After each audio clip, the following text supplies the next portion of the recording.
Hello everybody, in today's video we're going to be going over your final spring forecast for the year of 2021. We're going to be going over your temperature anomaly forecast, your precipitation anomaly forecast, and then at the end of today's video, to kind of summarize everything up, we're going to be giving you your overall forecast. And again, that's going to be at the end of today's video. That'll give you a general idea of what I'm expecting for the spring months. So here's what I'm expecting in terms of temperatures, and this is my big area of above average temperatures where I'm expecting basically everywhere from the Rockies eastward, the eastern two-thirds of the country. That's where I'm expecting warmer than normal temperatures. We're already seeing that take place in late February. That's probably going to continue into March, even into April, and I think really May is going to be that month where it's really warm, and it's kind of just a very mild month for much of the eastern part of the country. Again, this is where I'm expecting above normal temperatures, warmer than normal conditions, and it's going to really start to feel like summer much quicker than normal. That's at least my expectation with this temperature forecast, and for these 3 months, I think it will average out to a little bit above normal. Now, here's where I'm expecting it to be even more above normal, even warmer than in that yellow shade. This is where I'm expecting it to be moderately above average, and that includes much of the southeast, except for a little cutout that I did from Massachusetts down to Georgia along the east coast. I think not only will the ocean help moderate some of those temperatures, we have a very cold Atlantic as of now, and that should help moderate some of those temperatures, but also the ridge actually setting up most likely a little bit further west of you might catch you in a little bit of a dip in the jet stream, so that should allow for some colder air, some relief from the warm air to dip through, but for the rest of the eastern two-thirds of the country, this is where I'm expecting moderately above average temperatures along the Gulf Coast, back through the Mississippi River Valley, and then into parts of the Ohio Valley and the interior and northern parts of New England. That's where I'm looking at moderately above average temperatures, warmer than normal conditions, and this is where I think you're really going to start to feel it. More days than not, you're going to have some of these warmer than normal conditions. Here's where I'm expecting well above average temperatures, and I rarely put this out, but I do think it is warranted here, especially for parts of Wisconsin, Minnesota, North Dakota, even a little bit of Michigan. This is where I think it'll be well above average, probably on average over 5 degrees. If you were to average that out over 3 months, it would most likely come out to 5 degrees or more above normal. At least that's what I'm expecting as of now. And then another area right around Texas, Louisiana, Arkansas, Oklahoma, Mississippi, Tennessee, and a little bit of Missouri there. That's where I'm expecting well above average temperatures. This is where I think you're not only going to see the warmest temperatures, but I think they're really going to be over a longer duration, especially for April and May. That's where I think you're going to get the warmest temperatures, especially for those areas further to the south. Here's where I'm actually expecting colder than normal conditions, that slightly below average area that encompasses much of the Rockies and back through the western United States.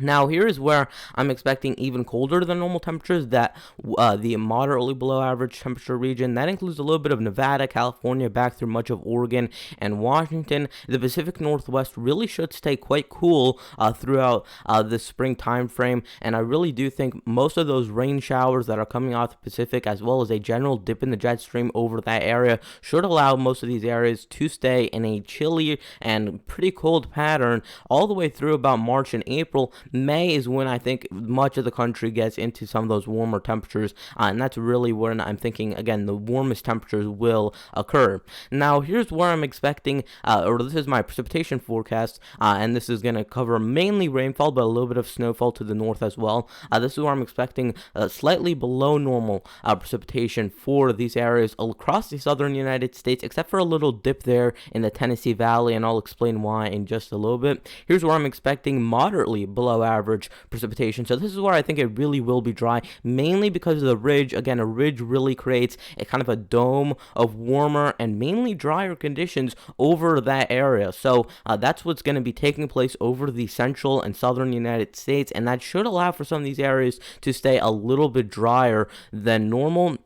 Here's where I'm expecting more precipitation than normal. That includes much of the northwest, back through the northern Rockies, and then into the Great Lakes. You might be wondering why I cut out parts of the northeast and the Tennessee Valley from that, and that's mainly because it's a real big question mark on whether you'll get into some of those more active patterns or the drier patterns. Whether you're on which side of the jet stream you're on is really going to have a big player into how much precipitation you actually get. We're going to have to watch the threat of in March, late March especially, a couple nor'easters, as well as just some general storms moving throughout some of these areas. Late March, mid-March is when you might get, even if it's just rain, some nor'easters to push up over parts of the East Coast, and that might push up your precipitation numbers. There are a bunch of factors into that, so I'm just going to leave you an average. Either way, I think you're not going to be too far above or below normal, so that area is generally going to be closer to normal. And again, parts of the northern plains, the Great Lakes, and the Northwest is where I'm expecting above normal precipitation. Here's where I'm expecting moderately above normal precipitation, of course, for the Pacific Northwest, Oregon, Washington, and then another area for the Dakotas, Minnesota, back through Wisconsin and Michigan. And that's because I do think you'll get a bunch of clipper systems, mainly in later March into April, even into early May, that do move through parts of some of these areas, parts of the northern plains into the upper Great Lakes. Whether you're on the snow or rain side of these events really isn't too big of an issue. It's going to be mainly minor events. They're not going to cause too many disturbances, but with so many of them just continuing to move through every other couple days, I think it will add up to generally above average precipitation for these 3 months from March to May. Now, here's what I'm expecting in terms of my overall forecast. Cold and rainy conditions back through the Northwest in kind of that darker blue shade, and that includes, again, much of the western United States, especially parts of the Northwest, and I think really that's going to apply to the Pacific Northwest. So western Oregon, western Washington, where you're going to be pretty much constantly within that rainy flow, as well as within a little dip in the jet stream that allows some colder air to come in from Canada, and you'll be stuck within that pattern, unfortunately, through March, maybe into April, and that might even linger into a little bit of May. Here's where I'm expecting mountain snow, again, mainly for the Rockies. That could also apply to parts of the Cascades in Washington and Oregon, and even the Sierra Nevada mountains for California and Nevada. But generally, the mountain snow should be restricted to parts of the Rockies, and you guys could be seeing snow all the way through April, May. They even see snow sometimes into June, July. It really stops, and then August it starts right back up. So you're gonna pretty much consistently be seeing some snow, and I think maybe even a little bit more than normal, just because the Pacific Northwest is expecting above average precipitation. Even though it might be a little bit warmer in the eastern Rockies, it still might. You still might be able to see a little bit of snowfall out of that, and I think even through April, May, it might still be snowing over those areas. Drier and mild for the Southwest. This is where generally I think, again, it'll be dry, it'll be mild, it will be warmer than normal most likely for especially those areas closer to the Mexican border, and that's generally what I'm expecting, drier and mild for those areas.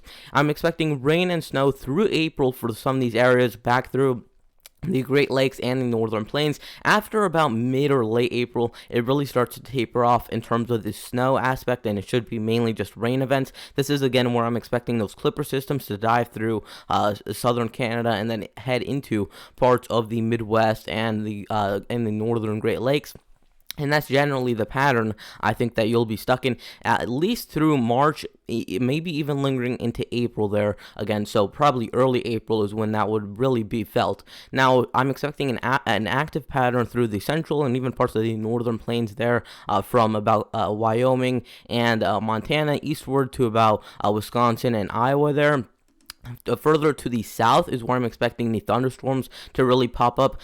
March through May, I think it's going to be centered over the central plains, and some areas, some people have actually been pushing that a little bit further south in some of their forecasts. The main reason, the main reasoning behind this is because I think the ridge will set up over the southern plains.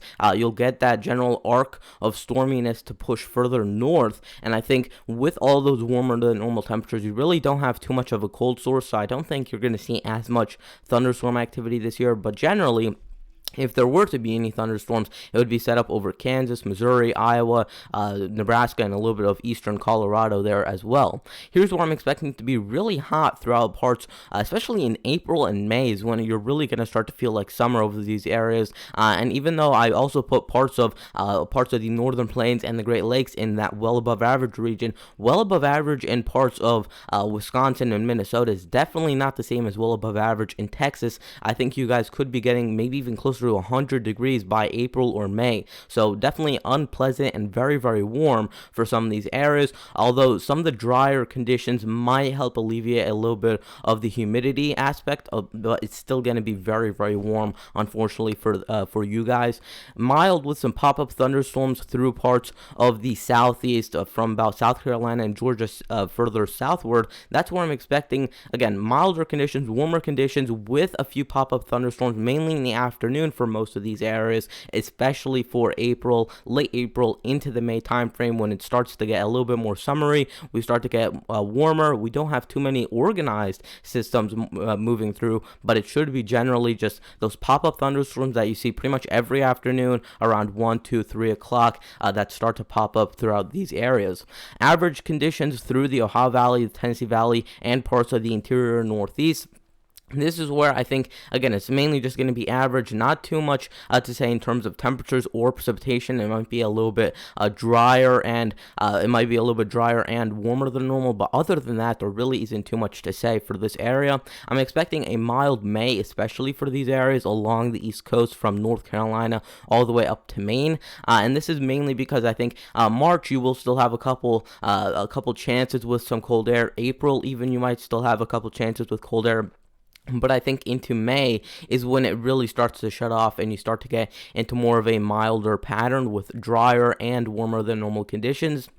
And then in this final region for the Adirondacks, the Green and White Mountains in New Hampshire and Vermont, as well as for northern Maine, this is where I think you could still be seeing snow by early April even, maybe even into mid-April. So that snow will linger on a little bit more. You'll still feel some of the effects of winter all the way through into early or even mid-April. So that's where I'm expecting the effects of winter to really last over some of those areas. So that is going to wrap it up for today's video. Please consider liking the video, subscribing, and turning on notifications, and I'll see you guys in the next one. Goodbye.